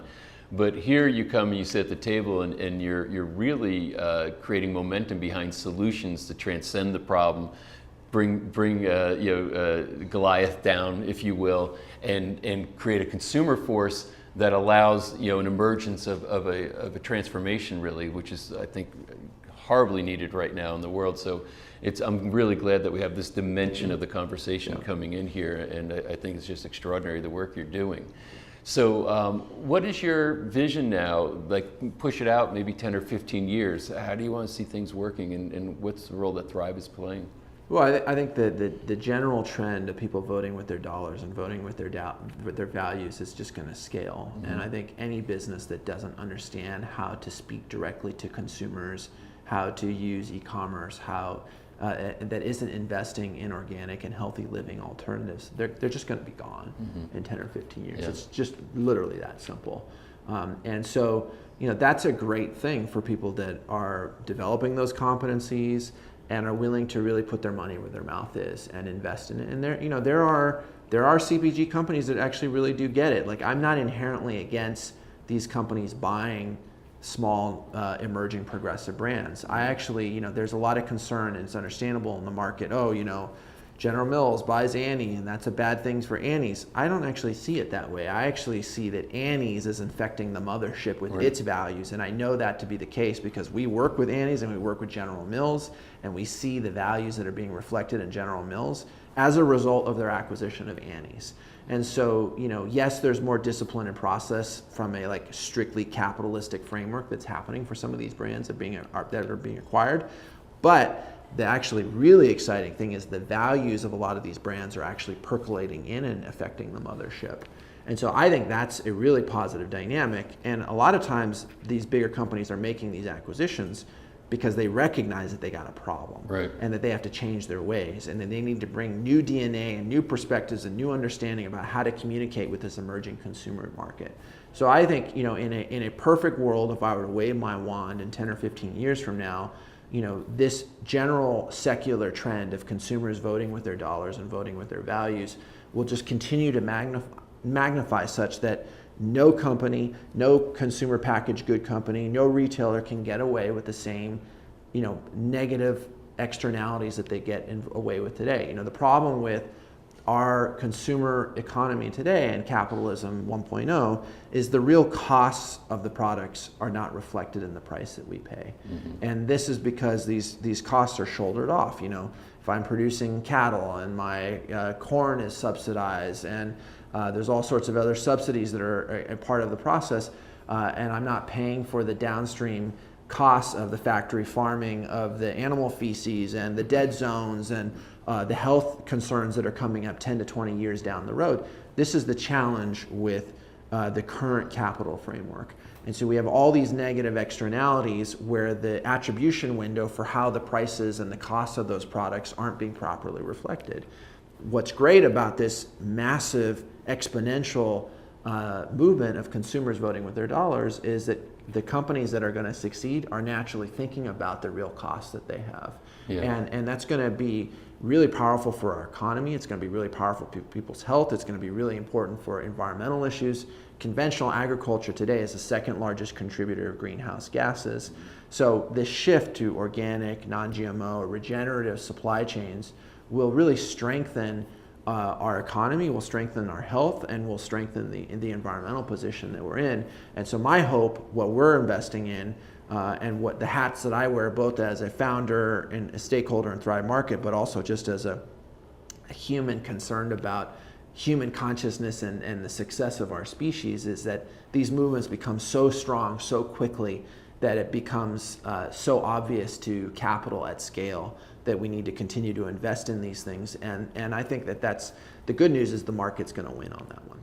Yeah, it seems like there's a true free market that's emerging as compared to the crony capitalism where you got Monsanto buying off Right. EPA officials, right. et cetera. But I also will agree that I think consumer behavior will start to drive the outcomes more so than a few people who control everything, the way that they do and the way that they want to, playing a master of the universe as compared to serving people and letting that drive, the whole economics of what's going on in the food markets and other markets.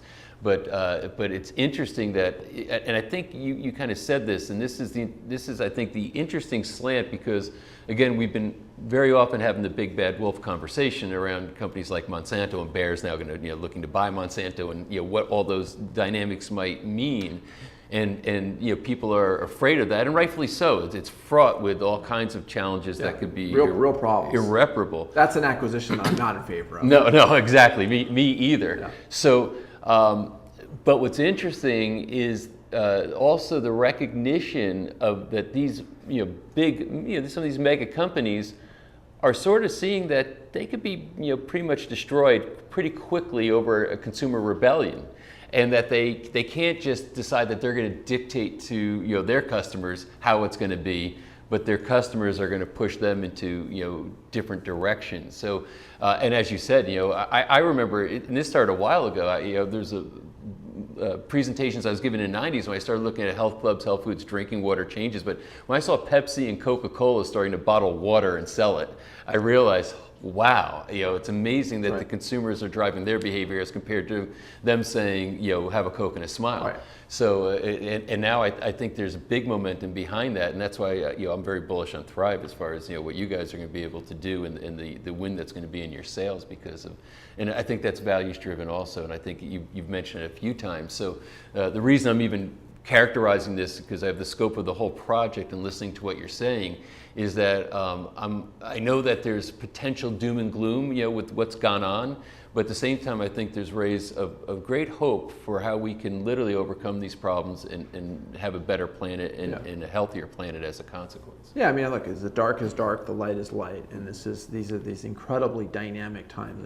That great Chinese curse, "May you live in interesting times." Yeah, right. I really think that we are the most fortunate generation of humans in the history of our species, and we're so powerful. We have such incredible capabilities, and the only thing that limits us is our ideas about ourselves and the fears that we have and insecurities. And I wrestle with that myself all the time. I'm forced to confront my own insecurities and inadequacies all the time. Sure. And I think that as a species, we're so enormously powerful, individually and collectively. And I think as a society, we're being forced to think about ourselves as we instead of me. And that has so many different implications in terms of how we think about it. And I think just kind of an interesting change that's happened over the last 30, 40 years, 60s, 70s, you had this whole spate of successful government regulation, EPA, Clean Water Act. These are things that just would never get done today. Mm-hmm. These were bipartisan Republican Democrat initiatives that were passed and really created a circumstance where we have just a step level function improvement in the way we take care of our systems. Those are things that were able to get done 30, 40 years ago as top down. Same thing with conventional packaged good companies and mega corporations were able to drive things top down. The era of that is over. And we're now, the downside of this intense political dysfunction is that things that, we expect our politicians to be reasonable and get things done for us, they're not going to be able to do it. And so at the end of the day, I think one of the things that's really driving this massive movement towards voting with dollars and values is that people recognize that that's a place that they have power. Mm-hmm. And they recognize that it doesn't actually take that many of them to create awareness around an issue. And you see that with petitions now. You have people like Food Babe or other people that run petitions, and then the boards of directors of big CPG companies are being forced to respond or remove a product from their supply chain. Mm-hmm. They are terrified of consumer pressure. And as there's intense gridlock and dysfunction at a national level, top down, corporations, politicians, there's this incredible grassroots movement that I think is totally misunderstood. and that is going to be an incredibly powerful force that's beneficial to people that understand how to communicate and to tap into it and are authentic and real. Yeah, and something you cited which is really interesting is that individual rights doesn't necessitate individual action. We can have individual rights, but there can be a we in the actions that we want to take based on common values that people care about. Right. So, because a lot of people think, well, then somehow we have to surrender individuality or individual rights, and the answer is no. We're free to act, but we're free to commune and act also, which is what I think is really going on. Yeah. So it's exciting times, like you said, maybe interesting times. Exactly. It's a very old Chinese curse. For sure. So, what is anything that you can tell us that you guys are doing that is on your drawing board that you're allowed to talk about publicly yet? That people who would watch this would be interested in? Yeah, even just kind of just a little bit more historical context in terms of like the investments that we do as a business. Not only do we see ourselves as a e-commerce utility that drives incredible price on these previously premium products, we're constantly as stewards of the brand and of the business studying other businesses that we think have been really successful. So Patagonia, I think, is one of the touchstones in terms of being a really authentic, iconic brand that has really made markets. I mean, they invented the organic cotton industry as just one example. Yeah. And so I think that we constantly challenge ourselves to think about how can we build an iconic brand that speaks to the values of this emerging consumer dynamic in a way that's true to us, but also really meets the needs of the market and meets the needs of our members. And an example of that was, 50% of the families in our giving program that we give free membership for are on SNAP. They're on food stamps. Mm-hmm. This is a classic example of the digital divide. Here you have you have 21st century economy where you can buy anything online, but you can't use your food stamps to get healthy food for less. Right. And we had been working with the USDA to take, this is crazy. We'll invest in it. We'll pay for it. Let's make this happen. And as a result, because we couldn't get positive response from the USDA on this, we ran a big campaign to get food stamps online. Mm-hmm. And we were able to do something really unique where we were able to leverage this big influencer army of folks that had invested in the business, propelled the business into the public mind at scale. We were able to take this community and really promote this issue in a way that drove 1 billion media impressions. We drove 300,000 petition signatures. We had op-eds from the Washington Post down writing about, hey, we need to end this digital divide. We need to be able to make sure people can get healthy food online. Right. And then we worked with a bunch of our celebrity partners. And, they created funny short PSAs, highlighting all the crazy things you can buy online, but what can't you buy? Healthy food with food stamps. Right. But what was really interesting for us, and kind of as we've continued to educate ourselves, is that we were very careful about how we languaged the campaign. It wasn't a classic conservative or liberal campaign. We really framed it in a way that we wanted to bring everybody to the fold on the table. And so our framing was, hey, if we're going to have a federal program that gives people food, we need to make sure the food that they get doesn't cause them to get sick, so taxpayers pay more money. Right. And this is a message that resonates to everybody. Sure. And as a result of the campaign and the success of the campaign, we hosted a congressional briefing with 100 Republican and Democratic offices on Capitol Hill. And as a result of the campaign, within 90 days of our campaign, we had the USDA coming out committing to get food stamps online. Mm. That was really exciting. We're a 2-year-old startup that has positively affected an $86 billion federal program that touches the lives of 46 million Americans. Right. And as a result of the success of the campaign, the Republican chairman of the House Ag Committee invited me to testify for 3 hours in front of Congress last November. And I was talking about genetic engineering and talking about food stamps.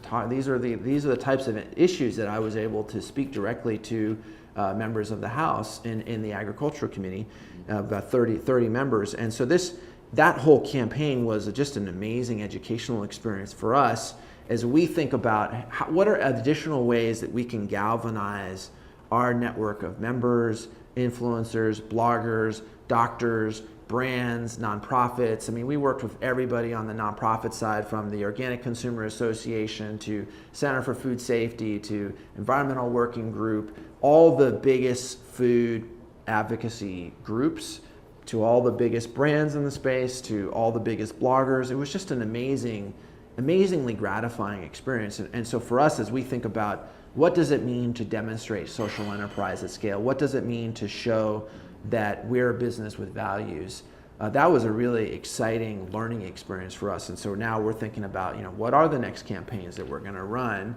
And so I think as a brand, that's a really positive story in the market in terms of, here's a way that a business can have really positive impact. It's extraordinary, and the results are also really impressive that you can get that done. Because what gets done in Washington, ever? Right. So the fact that you got that done, Yeah. because I mean, like you said, it's so nonpartisan. I mean, who can not see the validity of doing, letting people buy healthier food with food stamps? Right.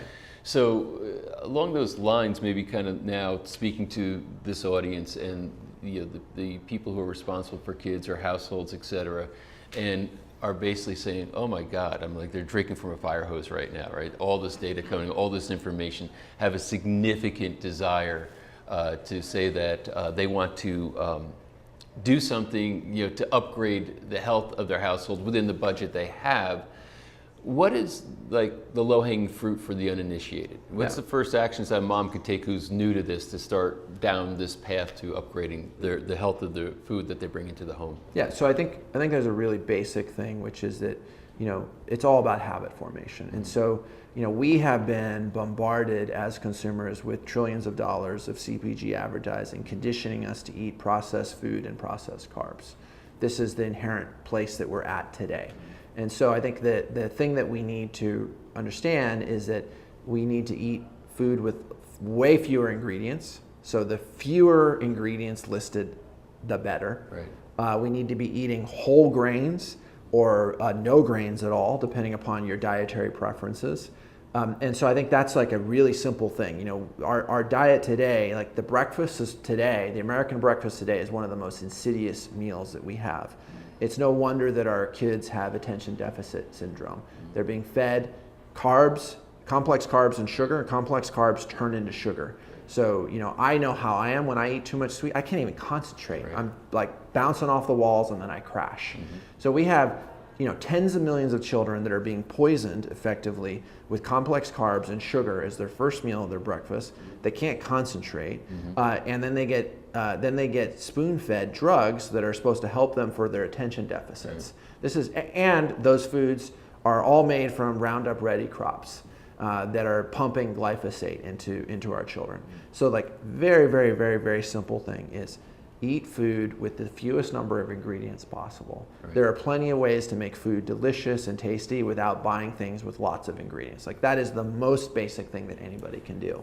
I think another key factor is, to the extent that you can, buy truly nutrient-dense food from a local farmer at a farmer's market, and then get everything else from Thrive Market, because you can get all the non-perishable goods from us at wholesale prices, and then support a local farmer getting truly nutrient-dense food, organic and non-GMO food from a farmer's market. Now, there's a lot of places where you don't have farmer's markets.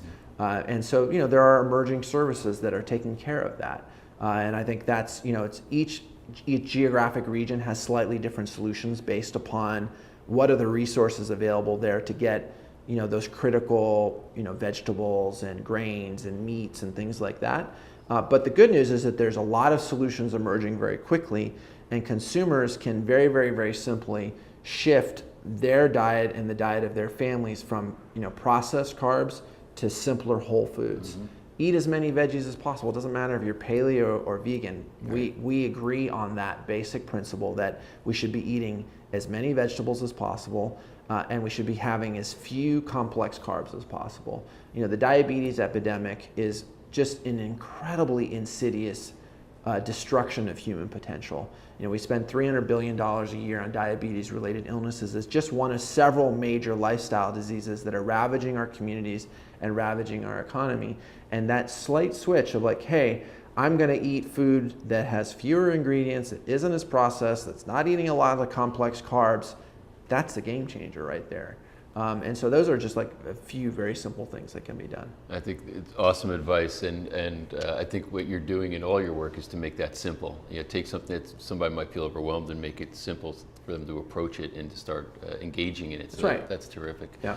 Well, listen, after talking to you now, after many of these conversations, I got such hope, Awesome. and a positive outlook for what can be. And I want to say that I know you're working passionately every day, so taking time out of your day to talk to us. It's an honor. I mean, I really appreciate what you guys are doing, Thank you. and we're grateful to be part of the conversation. It's a learning process for all of us. Yeah. Anybody who says what they know what they're doing in the 21st century is BSing. And so, our motto is fail fast, succeed quickly. Yeah. We encourage our team to be courageous, make lots of mistakes, and share the learnings of those mistakes with everybody around them. And the only way that we're able to succeed is if we do this together. Right. Listen, thank you so much again for sharing this wisdom and this vision, and keep doing what you're doing. Thank you. It's great to be here. I really hope you enjoyed episode 1 and were wowed by the information brought to you by these experts. And this is just the first day. Tomorrow is another mind-blowing day where we're going to escalate the information and the intensity of it because of the seriousness of the issue and what's at stake. So tomorrow I have part 2 of my interview with Dr. Zach Bush. And if you thought part 1 was good, wait till you see part 2. Also, I interviewed Jeffrey Smith. Jeffrey Smith is one of the most recognized figures in the world when it comes to the anti-GMO movement. He has entered debates on this issue. He's extremely articulate, and I love the way that he organized the information and presented it, so you want to catch that. And then we also have Dr. Dan Pompa. You need to look for solutions to the toxicity that GMOs present, and that's what Dr. Pompa is bringing to the table. His personal story related to this is very compelling. Tomorrow we have another spectacular day for you, and day by day the momentum of GMOs Revealed is going to continue to build. But now there's something you need to do. You need to share this with your family and friends. This information needs to get out in the world. We are streaming it for free globally, but just because it's free doesn't mean that the information is not extraordinarily valuable. As a matter of fact, based on my experience in this series, this information is life-changing and life-saving. There's a lot at stake, folks. Your participation in making a small effort to share GMOs Revealed with your loved ones can make a big difference in their life. Just send them to gmosrevealed.com. It's free, but I can tell you that what we're going to deliver can make a huge difference in people's lives, and I will be there with you and them step by step by step throughout this entire process.